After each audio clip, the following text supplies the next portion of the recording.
The inquiry.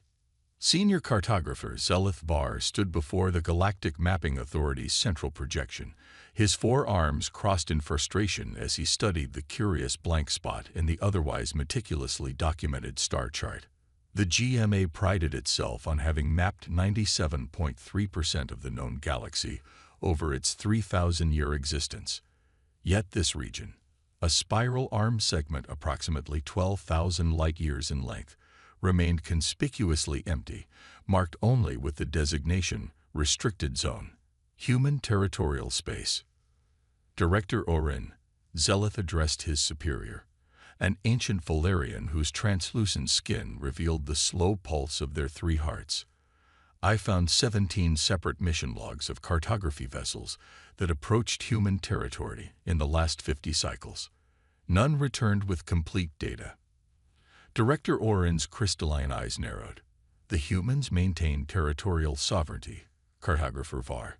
We respect their boundaries. With respect, Director, that's not the GMA protocol. Even species with sovereignty concerns permit basic astrographic mapping. The Duraxians allowed it despite their religious objections. The Halton Collective demanded oversight but permitted it. Only the humans refuse entirely. Orin's skin flushed a deeper blue, a sign of irritation among Valerians. The Galactic Council made special provisions for Earth and its colonies. It is not our place to question. But why? Zelith pressed, his persistence a hallmark of his species. 17 vessels, Director. Some of them just disappeared. Others returned with corrupted data and malfunctioning systems. 3 came back with crews suffering from unexplained psychological trauma. Orin turned away. This conversation is concluded, cartographer. But Zelith couldn't let it go. After his shift ended, he retreated to his private research station, accessing historical archives that predated humanity's formal introduction to the galactic community 2 centuries ago. The records showed early exploration vessels had once freely traversed the region now known as human space. Several had mapped beautiful worlds rich with resources. Then, approximately 300 years ago, something changed. Vessels began reporting navigation difficulties, sensor malfunctions, and disturbing phenomena. And then the humans appeared, a supposedly primitive species that somehow advanced from rudimentary spaceflight to controlling a vast territory in less than a century. You're obsessed, remarked Linar, Zelith's research assistant, as she entered his station. Her avian features betrayed concern as her feathered crest rose slightly. The director will note your unauthorized access. Look at this, Zelith ignored her warning, displaying historical sensor readings from the last successful mapping expedition to cross what was now human space. These energy signatures don't match any known cosmic phenomena. And this. He highlighted a section, gravitational distortions that violate standard physics. Linar studied the readings. Perhaps that's why the region is restricted. Natural anomalies could pose navigation hazards. Then why not say so? Why the secrecy? Zelith pulled up another file and explained this. The human defensive grid extends inward as much as outward. They're containing something, Linar, or protecting themselves from something, she suggested. Either way, the galaxy deserves to know.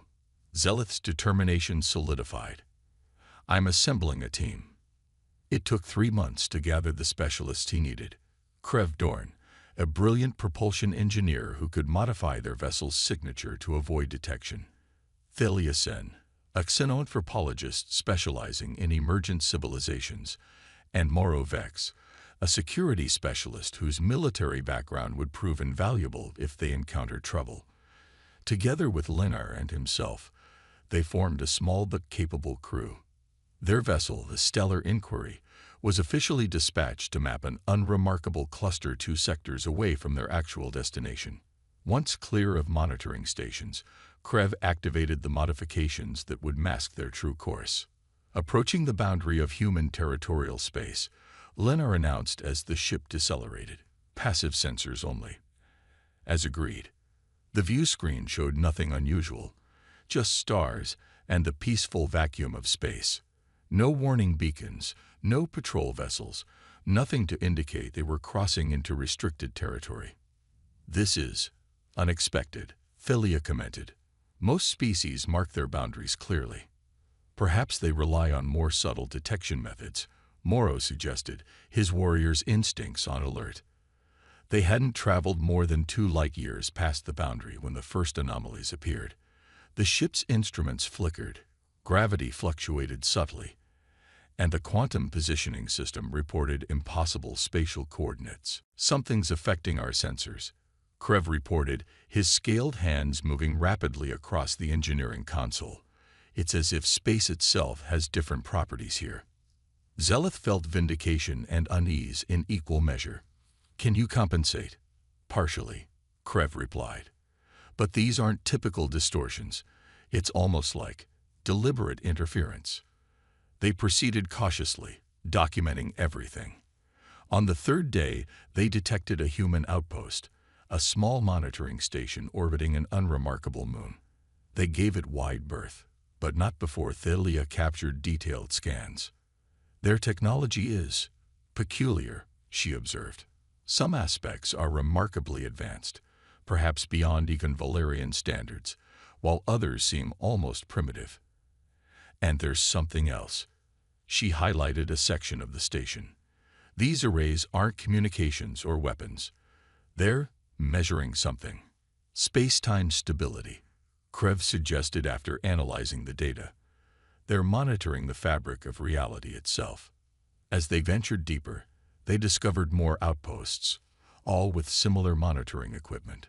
The spatial anomalies intensified. Occasionally, stars seemed to flicker momentarily out of existence, and the ship's chronometers desynchronized from each other by microseconds, a phenomenon that should have been impossible. On the 5th day, they intercepted coded transmissions between human vessels. Linar managed to decrypt fragments. "Boundary integrity at 94%. Sector 12 shows thinning. Deploy Anchor Team Alpha." "What are they anchoring?" Morrow wondered aloud. They soon encountered their first human patrol vessel, a sleek craft that appeared suddenly from behind a small asteroid. The crew tensed, but the human ship merely adjusted course to maintain distance, making no hostile moves yet clearly tracking them. "They know we're here," Morrow stated flatly. "Let's make contact," Zeleth decided. "We came for answers.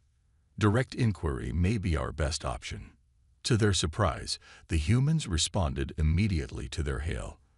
The view screen displayed a human female, her expression neutral but alert. "Unidentified vessel, you have entered restricted space. State your purpose." Zeleth stepped forward. "I am Senior Cartographer Zeleth Var of the Galactic Mapping Authority. We are conducting a standard astrographic survey." The human's expression didn't change. "The GMA is aware that Earth territorial space is exempt from standard mapping protocols under Galactic Council Agreement 47B. We seek to understand why," Zeleth replied honestly. 17 GMA vessels have been lost or compromised near your territory. The spatial anomalies we've detected may pose risks to navigation throughout this sector." Something flickered in the human's eyes. "Recognition, perhaps. Transmit your vessel specifications and crew manifest. You will hold position while we evaluate your request." After the transmission ended, Philia turned to Zeleth. She wasn't surprised. They expected someone would eventually investigate. Hours later, they received coordinates for a meeting at a small human outpost. Against Morrow's security concerns, Zeleth agreed. They needed answers. The human station was utilitarian, with none of the architectural flourishes common to most species installations. They were met by 3 humans, the woman from the communication, and 2 others who remained silent. "I am Commander Sarah Chen, Earth Containment Division." She introduced herself. "Your presence here is problematic, but perhaps inevitable." "Containment Division?" Zeleth questioned.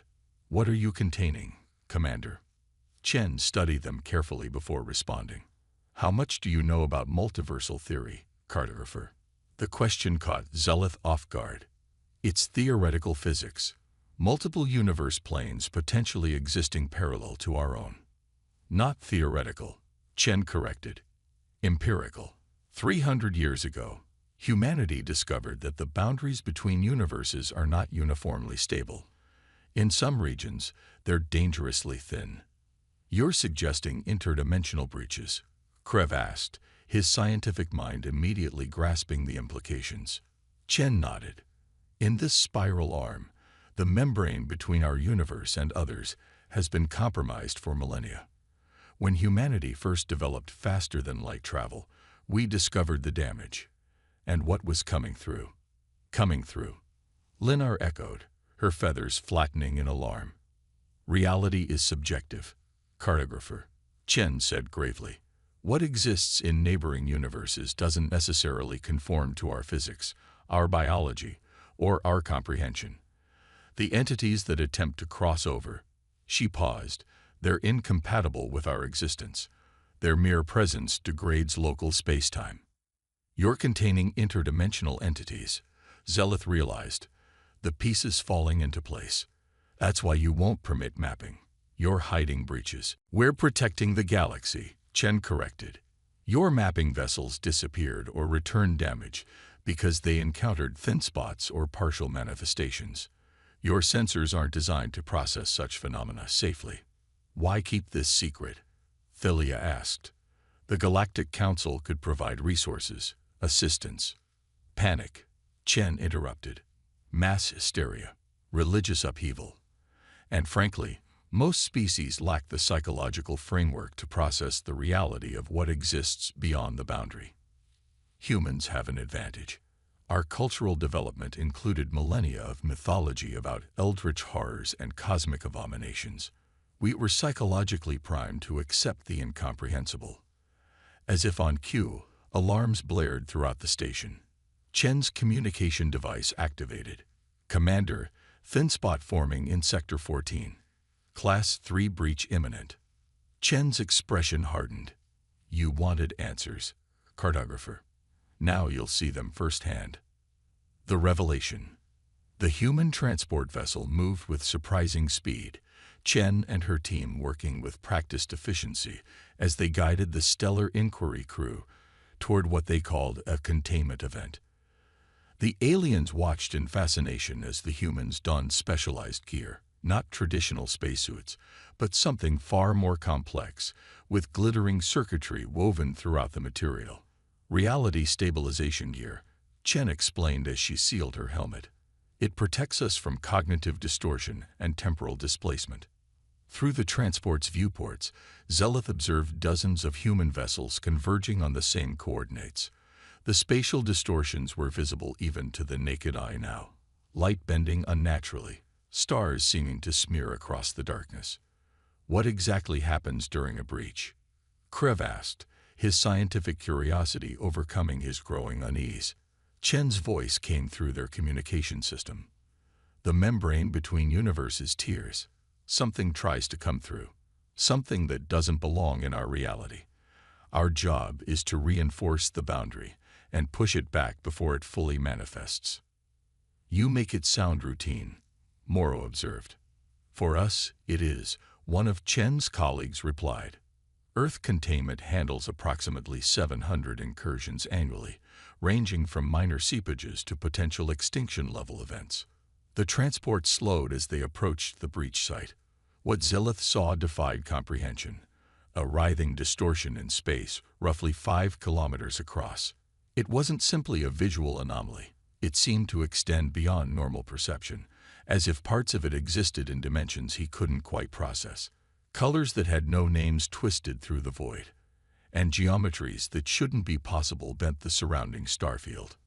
By the ancient stars, Linar whispered, her scientific detachment crumbling. What is that? We don't name them, Chen said quietly. Names give things definition, boundaries. These entities resist definition by their nature. The human vessels formed a precise formation around the distortion, deploying what Chen called reality anchors. Massive devices that somehow reinforced the local laws of physics. Engineers in specialized craft moved closer, manipulating energy fields that connected the anchors into a containment system. "The breach is stabilizing," announced one of the human technicians. "Dimensional pressure dropping." Zeleth watched in awe as the distortion slowly shrank, the impossible colors and geometries fading as the human technology forced our reality's rules upon the intruding otherness. For a brief moment, he thought he glimpsed something within the anomaly. A vast form composed of angles that couldn't exist, surfaces that seemed both solid and permeable, appendages that moved through multiple dimensions simultaneously. Then it was gone. The breach sealed. The human teams began recovering their equipment with the efficiency of long practice. 700 of these annually, Philia repeated, stunned. "How long has humanity been doing this?" "Since before we joined the galactic community," Chen answered. "When we first developed FTL technology, we discovered the breaches were already occurring. Our first colonies encountered them by accident, with catastrophic results." She directed them to a secure viewing room aboard her command vessel, where she accessed historical records. Zeleth and his crew watched in horror as footage showed early human settlements being consumed by spatial anomalies, buildings twisting into impossible configurations, colonists transformed in ways that violated biology, physics, and sanity. "We lost 8 colonies before we understood what was happening," Chen explained. 17 million people. The survivors. Many chose voluntary euthanasia rather than live with what they'd experienced and witnessed. "But you developed countermeasures," Krev observed. Chen nodded. "Necessity drove innovation. We learned to detect thin spots before they breached. We developed technology to reinforce reality itself. And we created buffer zones, abandoned territories where we can contain incursions without risking populated worlds. The entire restricted zone," Zeleth began, "is one massive containment system," Chen confirmed. "The breaches aren't random. They concentrate in this spiral arm. We don't know why. Perhaps some ancient cataclysm damaged the universal membrane here. Perhaps it's simply a natural weak point in the multiverse. And you've kept this secret from the galaxy," Morrow said, his tone somewhere between accusation and awe. "We tried to explain early on." Chen's expression darkened. "The Galactic Council representatives who witnessed a breach suffered severe psychological trauma.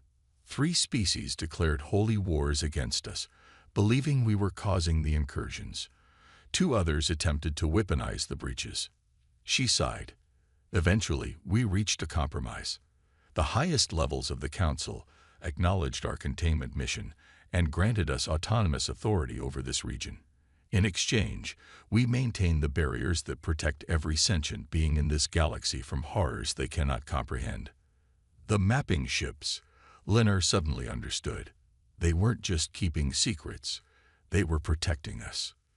"Your instruments would have detected the anomalies, but lacked the filters to process them safely," Chen confirmed. "At best, you'd have corrupted data. At worst, the crews would have been exposed to direct contact with these entities." Zeleth completed the thought, a chill running through him. In the days that followed, Chen's team provided a carefully curated education on humanity's containment protocols. They'd visited monitoring stations, observed smaller incursions being managed, and toured what the humans called anchor facilities, massive structures that continuously reinforced the fabric of reality throughout human space. The scope of the operation was staggering. Nearly 60% of humanity's resources were dedicated to containment. Trillions of humans served in the containment division. Entire planets existed solely to produce the specialized technology required. "Your species has sacrificed much," Philia observed during their final meeting with Commander Chen. "We consider it our duty," Chen replied simply. "We were in the right place at the right time to discover the breaches before they became unmanageable. Had we not been here..." She didn't need to complete the thought. The evidence suggested that without human intervention, the breaches would have expanded exponentially, eventually consuming the entire galaxy. As they prepared to depart, Zeleth faced a difficult question. "What will you do with us, Commander? We've seen everything. The secret you've kept for centuries." Chen smiled slightly. That's up to you, cartographer. You came seeking truth, and we've shown it to you. Now you must decide what to do with that knowledge. The crew of the Stellar Inquiry debated for hours after leaving human space. The truth was simultaneously terrifying and awe-inspiring. Humanity, a species considered relatively new to the galactic community, had been quietly bearing an unimaginable burden, protecting existence itself from incomprehensible horrors. When they finally returned to Galactic Mapping Authority headquarters, Director Orin was waiting, his ancient features betraying no surprise at their unauthorized mission. You knew, Zeleth accused. The Council knew. A select few, Orin admitted. Those with the need to know and the capacity to understand without breaking. The humans bear their burden with remarkable fortitude, cartographer. Could you ask the rest of the galaxy to share the psychological weight of that knowledge? Zeleth considered everything he'd witnessed, the breaches that defied comprehension, the entities that shouldn't exist, the massive containment infrastructure humanity maintained at tremendous cost to themselves. No, he finally conceded. But I propose a compromise. 1 month later, the official galactic maps were updated. Human territorial space remained restricted, but with a new designation: Protected Zone, Spatial Anomaly Containment Region, Navigation Hazard, Human Oversight Authority. No details were provided about the specific nature of the anomalies. No mention was made of breaches between universes or entities from beyond reality. But the designation acknowledged humanity's role and the legitimate danger to vessels that might enter unprepared. As Zeleth studied the updated map, Leonard joined him. Do you think it's enough? It's truth without terror, Zeleth replied. Acknowledgement without exposure. The galaxy now knows there's danger there, and that humans are containing it. And perhaps someday, Leonard suggested, when more species are ready to understand, the full truth can be shared. Zeleth nodded thoughtfully. Until then, we honor humanity's sacrifice by respecting their boundaries, both territorial and informational. In the vastness of space, along the edges of human territory, reality anchors continued their eternal vigil, maintained by a species that had taken upon themselves a burden they never sought, but unflinchingly accepted, preserving the universe as we know it from horrors we cannot comprehend. And that, perhaps, was the most human thing of all.